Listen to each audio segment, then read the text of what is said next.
Friends, మీకు ఈ video నచ్చితే లైక్ చేయండి, సబ్స్క్రైబ్ చేయండి. నందిని దగ్గరికి వాళ్ళ నాన్న వచ్చి ఇంత జరిగినా కూడా వైష్ణవి నువ్వే నందిని కాదు అని చెప్పకుండా ఇంకా ఉంటుంది అనుకుంటున్నావా అని చెప్పేసి అంటాడు. ఇక మీదట ఆ ఊరు వెళ్ళి వాళ్ళని మబ్బు పెట్టడానికి అవుతుందో లేదు అని చెప్పేసి అంటూ ఉంటాడు. ఆ మాటలు వినగానే అక్కడున్న నందిని అయితే ఒక్కసారిగా ఆలోచిస్తూ వాళ్ళ నాన్న వైపుకు చూస్తుంది. అవును నందిని, ఒకసారి ఆలోచించు, ఆ వైష్ణవ్ ఎందుకు చెప్పకుండా ఉంటుంది? అలాగే నువ్వు ఆ ఊరికి వెళ్ళి వాళ్ళని కొట్టడానికి తిట్టడానికి వెళ్తే అవుతుందో లేదో అని చెప్పేసి అంటూ ఉంటాడు. ఇంతలో అక్కడున్న వైరలక్ష్మి నందినికి ఫోన్ చేస్తూ ఉంటుంది. అది చూడగానే అక్కడున్న నందిని అయితే ఒక్కసారిగా షాక్ అయిపోతూ ఉంటుంది. ఏంటి ఇప్పుడు లక్ష్మి ఫోన్ చేస్తుంది అని చెప్పేసి ఆ ఫోన్ని చూస్తూ ఉండిపోతుంది.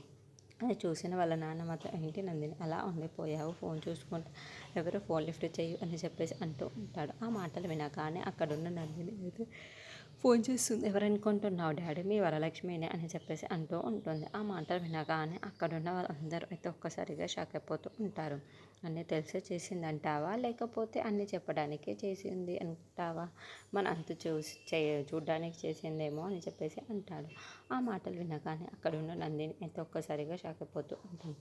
ఏంటి డాడీ, మీరు ఏమీ తెలియకముందు ఎంత టెన్షన్ పెడుతున్నారు, మీరు కాస్త ఆగండి అని చెప్పేసి అంటూ ఉంటుంది.